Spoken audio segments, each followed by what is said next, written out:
Stories of the Dreamtime.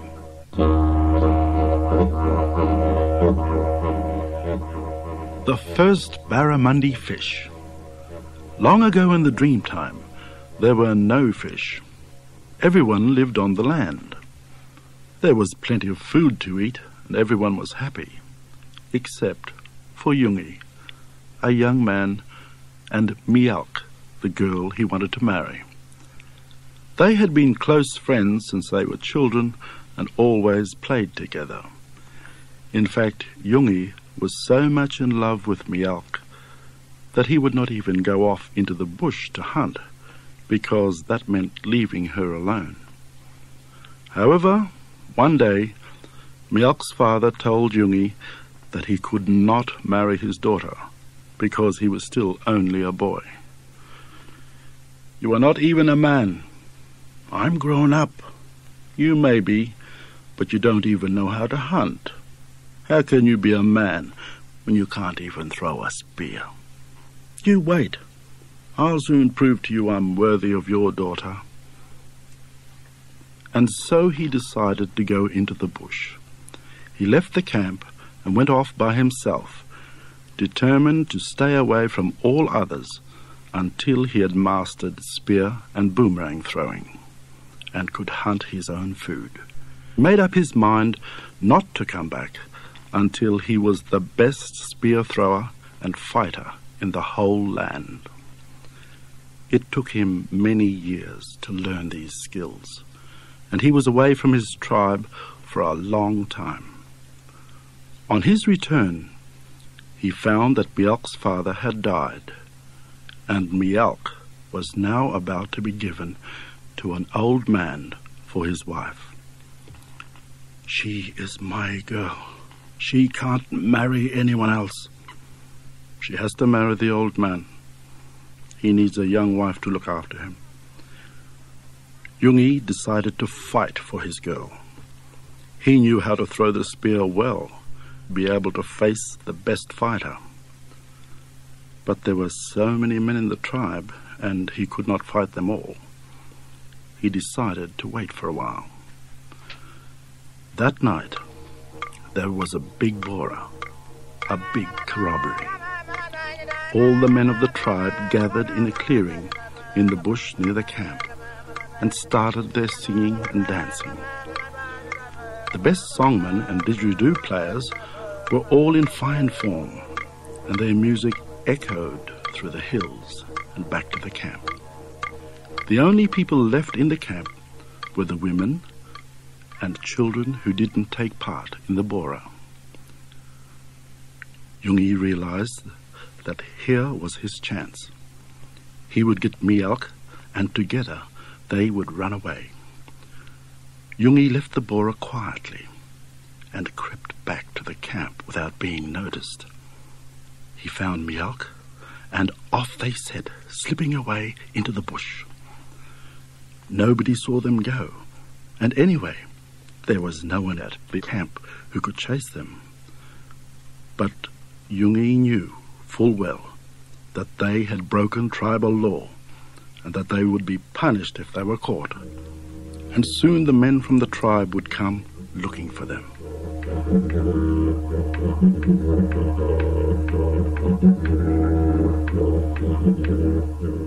Jungi and Mialk ran a long way. All night long they travelled, trying to cover their tracks as they went. Exhausted, they reached the edge of the land where the great sea began. They could go no further.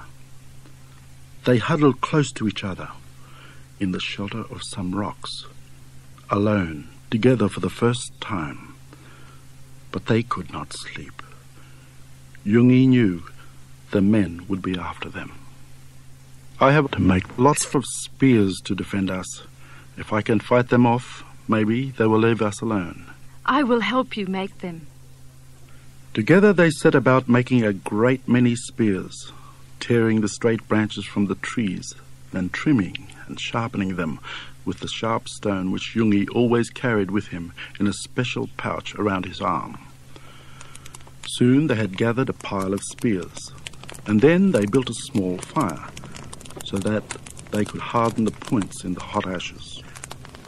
Daybreak came, and together they watched the Sun Woman rise up from her camp in the east and start her journey across the sky. No sooner had she risen than the first of the tribesmen appeared at the top of the rocks overlooking the shore. As they spotted the young lovers, Jungi picked up a spear and hurled it towards them. Jungi had practiced well, and his spear sped straight and fast over the great distance. When the men saw the spears coming, they rushed behind the rocks for shelter. Whenever his tribesmen showed themselves from behind the rocks, Jungi threw more spears, forcing them to hide again. Every time he threw a spear, Mialk would make a new one to replace it. They were able to hold the men back all day, but by the evening there was no more wood left to make the spears.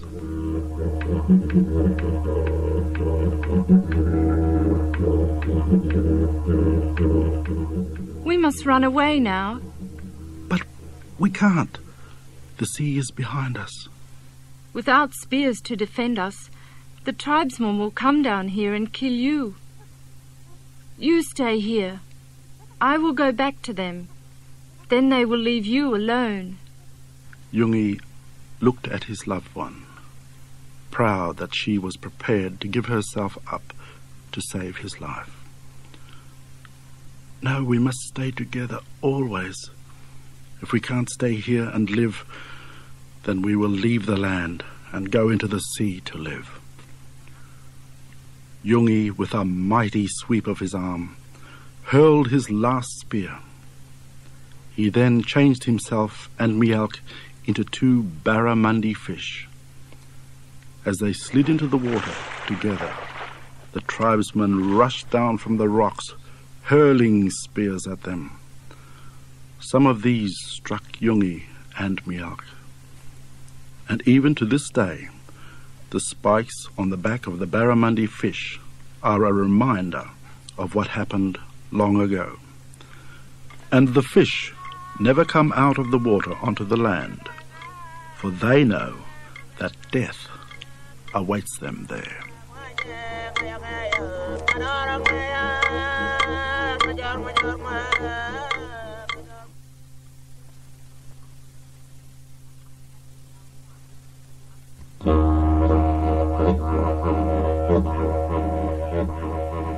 The Rainbow Serpent. Long, long ago in the Dreamtime, a group of Aboriginals were out hunting for wallabies. It had been raining and the ground was soft, making it hard for them to run. The wallabies, feeling refreshed by the rain, were flighty and difficult to stalk. The Aboriginals came to a clump of trees near the edge of a small plain, and there they decided to rest. As they sat around telling stories and warming their hands by the fire, one of them looked up. There, on the horizon, was a beautiful, multicolored arch, a rainbow. Look over there. There goes the Rainbow Serpent. He is moving from his old waterhole to another. They were a little fearful. They did not want the huge, brightly coloured serpent in a waterhole near their camp. They were grateful that he did not seem to be moving too near their own waterhole. They sat and talked some more, mostly about the Rainbow Serpent, but also about hunting and fishing, and about the battles they had fought. One young man, Bundalil, kept wanting to know more about the Rainbow Serpent. The other hunters laughed at him. "Little Bundalil, be patient. You'll find out about the Rainbow Serpent. What's the hurry?" But Bundalil said he wanted to find out more about the Rainbow Serpent, and threatened to set off for the waterhole where it now lived. The others pleaded with him. "Don't go. You mustn't disturb the rainbow serpent. Don't go, Bundalil. It'll only cause trouble." So Bundalil agreed to wait and asked the old men of the tribe about the serpent. When the hunting party returned to their camp, the children ran out to greet them. Even though they had caught only 2 wallabies, really enough for everyone, there would be singing and dancing, a big corroboree that night.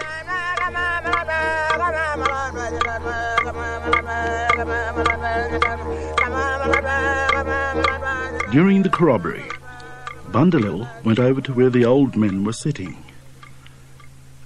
"Tell me about the rainbow serpent. If everyone is so frightened of him, I will go and spear him. Then no one need fear any more." The old men were horrified. The rainbow serpent was one of the Dreamtime creatures who had shaped the earth. In the beginning, the earth was flat, a vast grey plain. As the rainbow serpent wound his way across the land, the movement of his body heaped up the mountains and dug troughs for the rivers. With each thrust of his huge, multicoloured body, a new landform was created. He was the biggest of the Dreamtime beings. Even the other Dreamtime creatures thought that he looked enormous, and they were very careful to leave him alone. At last, tired with the effort of shaping the earth, he crawled into a waterhole. The cool water washed over his vast body, cooling and soothing him. The other animals watched as the water blurred the bright colours of his body. Then he sank from sight.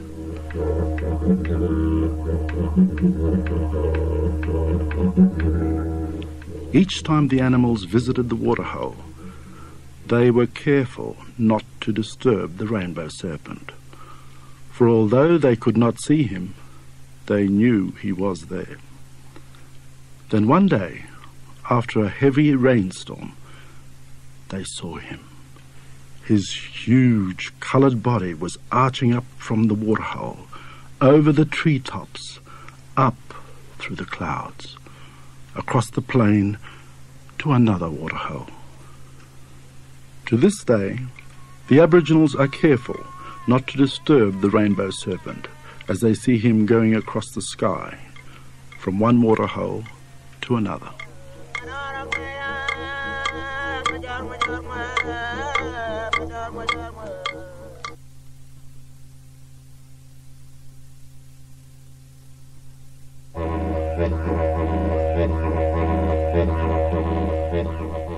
Old Year Bike and her dingoes.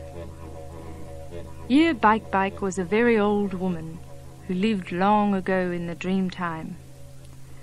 She was so old that she couldn't dig for yams or gather berries, and she lived all alone with a pack of dingoes for her friends. But she was no ordinary old woman. She had trained her dingoes to catch people, and she and her dingoes lived by eating the flesh of other Aboriginals. Year Bike had been with dingoes ever since they were very young, and she had trained them to be very cunning and very fierce.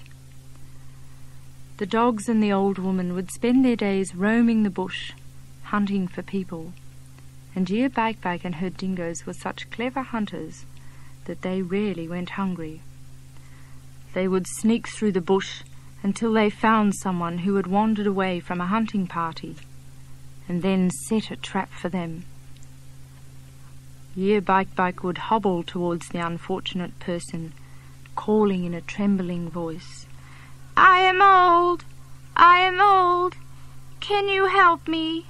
My legs are tired, and I cannot walk much further."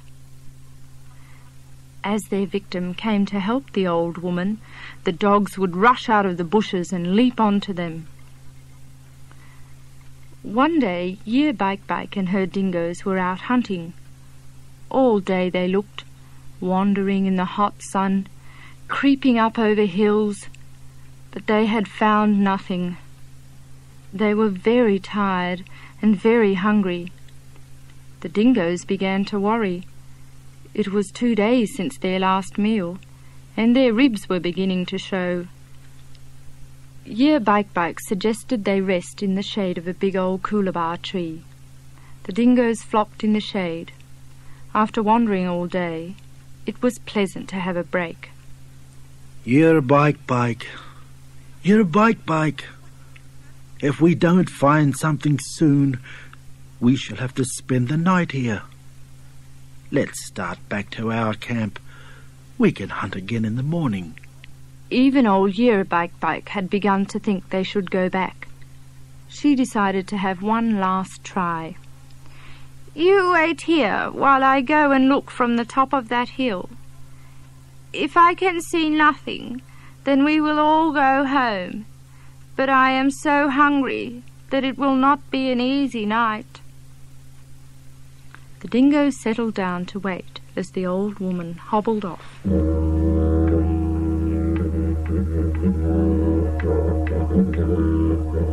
When she got near the top of the small hill, Year Bike fell down on her hands and knees and began crawling. If there was anyone, she certainly didn't want them to see her. As she pushed through the grass on the top of the hill, she saw down below a small hunting party of about 10 men. The hunters carried spears over their shoulders, woomeras and coolamongs in their hands, just what she'd been looking for. Year Bike crawled back over the hill and signalled to her dingoes. They knew what they had to do. Then she stood up, put on her best old woman's face, and hobbled down towards the hunting party. When the hunting party saw her, they stopped. What was an old woman doing here, all alone? Hello, old woman. Hello. What are you hunting for? Wallabies, koalas, anything. Food is so scarce. Then the old woman told the hunting party that she had seen some wallabies not far away, just over the hill. "I am too weak and old to hunt, but if you share with me, then I will help you get them." The hunting party listened to the old woman's plan. They were to go to the other side of the hill and wait while the old woman crept around behind the wallabies. She would then scare them up to the hunting party. It seemed a good idea, so they agreed, thanking the old woman for her offer of help. So Year Bike went off through the bush, and the hunting party gathered their spears and boomerangs and went over the hill to wait for the wallabies. As they waited, they heard strange noises. Shh! That will be the wallabies and the old woman. Ready now. Then suddenly the hungry dingoes burst through the bush and fell on the hunting party, killing them all. Year Bike and the dingoes took the bodies back to their camp and ate them. That night, when the hunting party did not return to their camp, the rest of the tribe began to worry. They could not be lost. This was their own land. What could have happened? They decided to wait until morning and then go and look for them.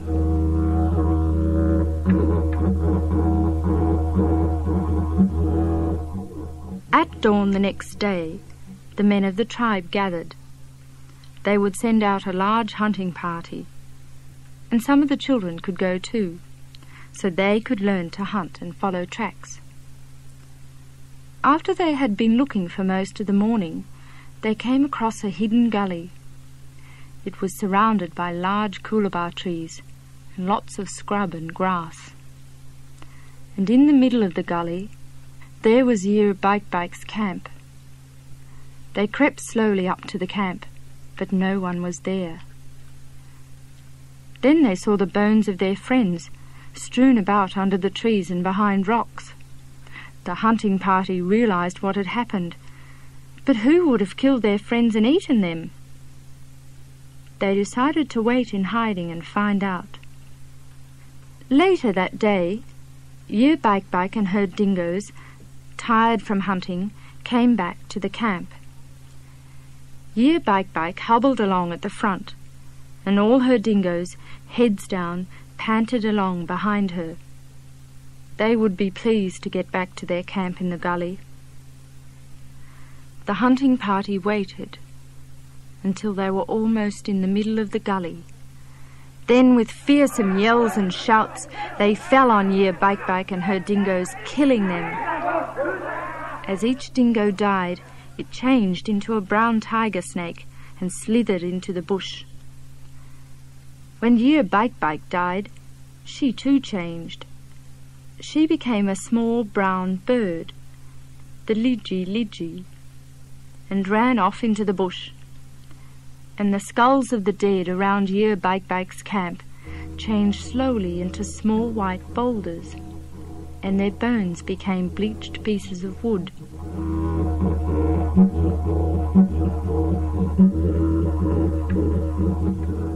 The lidgy bird wasn't seen for a long time, and it is still very rare today. Now, sometimes, if you are very careful, you may see this bird, and at night you may hear its whistling, warbling call. Calling. Just as long ago in the Dreamtime, Year Bike called to her dingoes.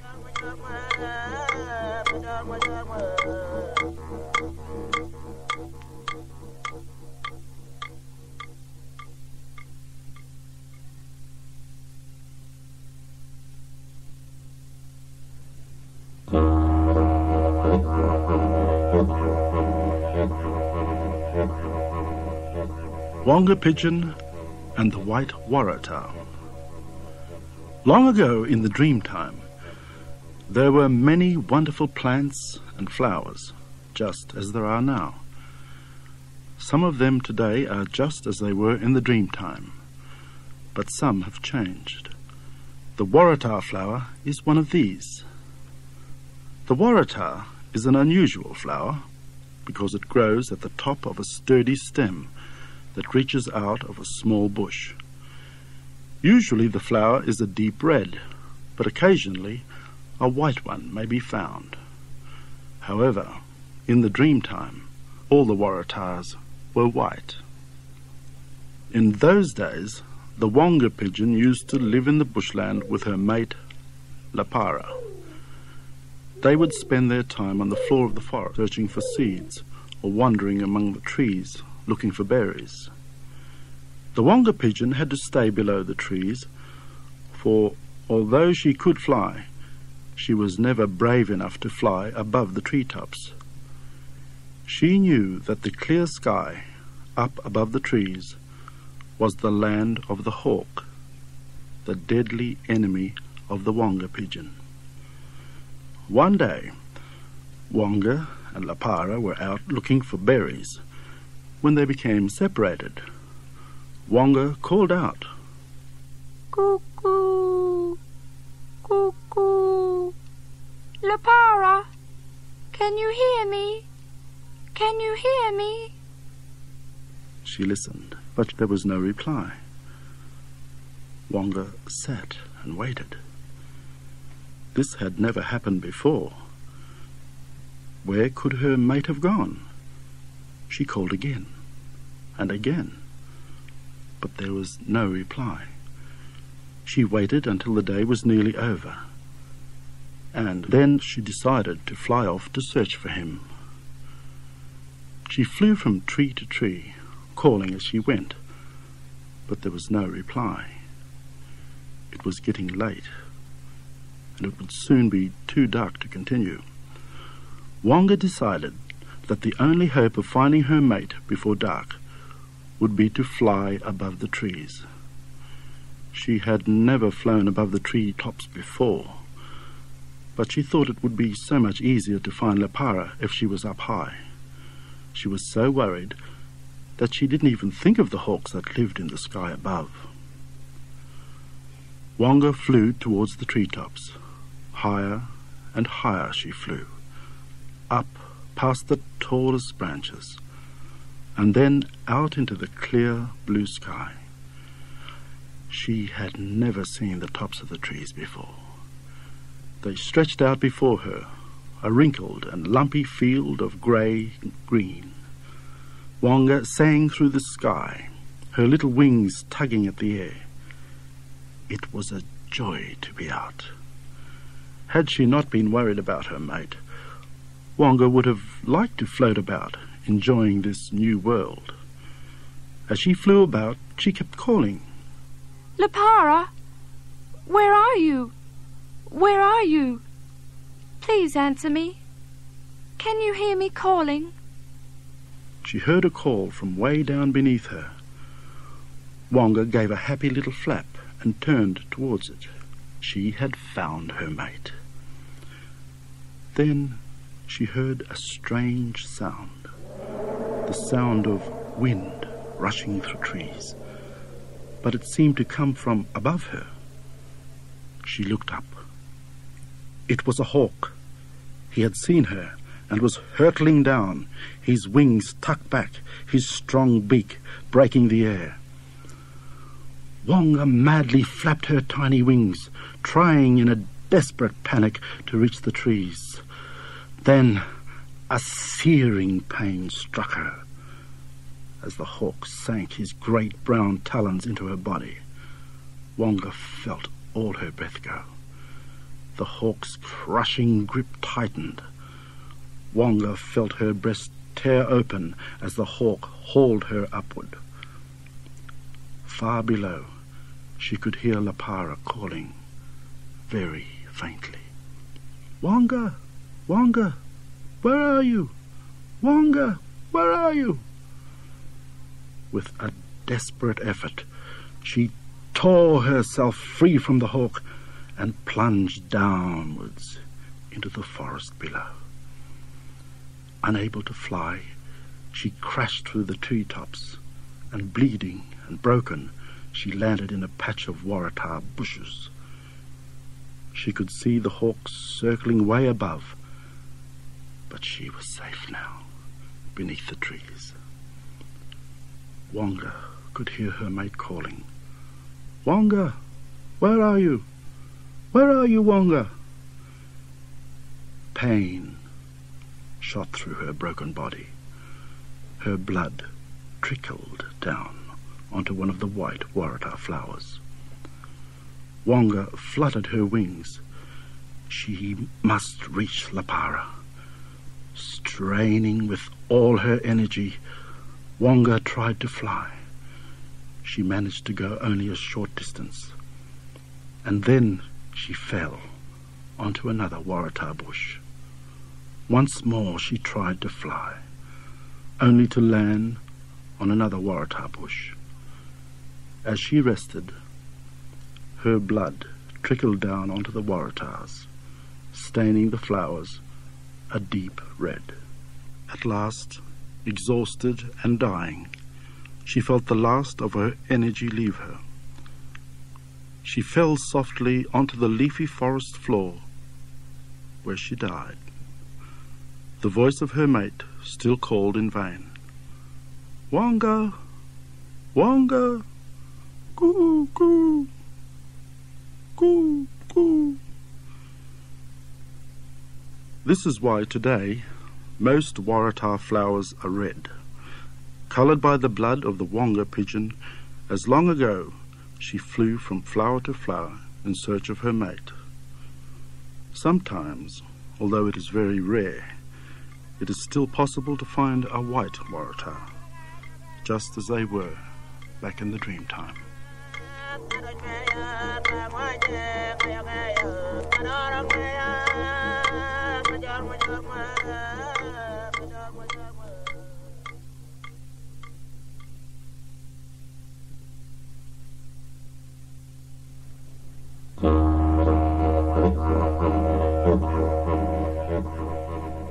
The birth of the butterflies. Long ago in the Dreamtime, when the world was very young, all the birds and animals spoke the same language. So the kookaburra could talk to the wombat, and the wombat to the emu, and the eagle to the koala. And at this time, all the birds and animals lived forever. No one ever died. None of the creatures knew about death, because they had never seen it. Then one morning, a young cockatoo was playing high up in a tree. He called to the other animals. Korok, korok, look at me, swinging on a branch. The others looked up. He was very high. They watched him dance from branch to branch. Then, suddenly, he slipped and fell all the way to the ground. With a loud whoomp, he landed on his head. The other animals rushed up and saw the cockatoo lying very still. What a good trick, cockatoo! Will you show us? Didn't he look funny when he landed? But the cockatoo didn't move. Perhaps he was embarrassed and hiding his face in the sand. Or perhaps he was just having a sleep. They tried to wake him, but they couldn't. He just lay there. Then the wise old wombat waddled up. He looked at the little cockatoo lying there, his head to one side. The wombat took a good look at the cockatoo. Then he felt his tiny body and turned to the other animals, telling them that the cockatoo had broken his neck. What does that mean, Wombat? Yes, Wombat, what does that mean? Did the spirits do it? The old wombat thought for a while. The spirits must have done this. They must have done this for a reason. But what reason? The wombat called a meeting under a big old gum tree in the sandy creek bed. All the animals came, the snakes, the crows, the possums, the emus, the caterpillars, the kangaroos, all the birds and animals. Tell us about the cockatoo. Shh. Did you see him fall, Wombat? Is he still there? While they were talking, the spirits came and took the little cockatoo up into the sky. As the animals looked up, they could see the little cockatoo wafting away into the sky. When the animals saw this, they were even more puzzled. What had happened to the cockatoo? And what were the spirits going to do with him? This had certainly never happened before. Then the wombat spoke very slowly. I think that the spirits have taken the cockatoo up into the sky so they can change him into something else. The animals were confused, but they were also curious. Then the possum said, "What if someone went up into the sky and waited to see what the spirits do with the little cockatoo?" The wombat thought that this was an excellent idea, but who was to go? Wombat was certainly too old to be climbing around the sky. Anyway, it was nearly winter, and he had his burrow to fix. He asked the snakes. Not us. Not us. We're too sleepy. So he asked the crows. Quack, quack. Well, we'd like to, but... So he asked the kangaroos. Don't send us. What about the magpie geese? They're always poking their noses into our business. So he asked the magpie geese. You only asked us because the kangaroos said to. The wombat was stuck. None of the animals wanted to go. He understood.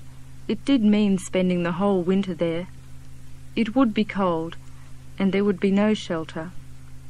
Ah, well, he thought, we'll never find out. Then the caterpillars wriggled up. What about us? We never get asked to do things. All of us could go together. Then we can make our camp and spend the whole winter there. When it gets warm in the spring, we will come back and tell you what has happened to the little cockatoo. The animals cheered. Good old caterpillars. They would find out what happened to the little cockatoo, even if it did mean spending the whole winter there. So the caterpillars gathered, and in one huge wriggling cloud went up into the sky, and all the other animals sat down to wait for the spring.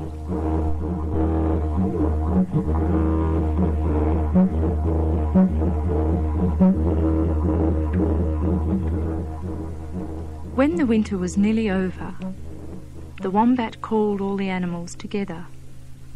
They agreed to send out a hunting party to look for the caterpillars. The snakes said they would go, but they found nothing. The next day, the crows flew off to look, but no caterpillars. Each day, a group of animals would go out, searching for the caterpillars, and each day they would return with... Then, on the first warm day of spring, a pair of dragonflies came rushing back to where the animals were camped. They were very, very excited. "We have seen them! We have seen them, and they are different. They are returning with new bodies." Then the dragonflies flew off to bring the caterpillars back to where the animals were camped. The animals waited. What would the caterpillars look like? Then they saw them, a beautiful parade of brightly coloured wings, reds and blues, whites and yellows, the first butterflies. As the butterflies flicked and flitted, the animals realized that here was the proof that the spirits had given the caterpillars a new and beautiful shape. They also realized that when the spirits took the little cockatoo, they took him so that they could give him a new shape, so that he could become a new creature.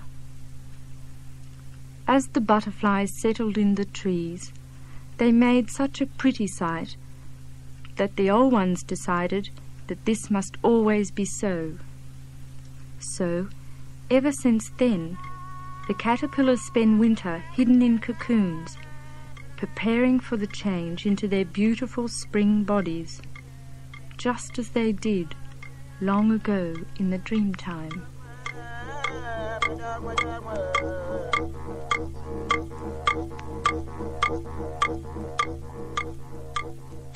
Reading by Pam Errington-Williams and Bob Mazza.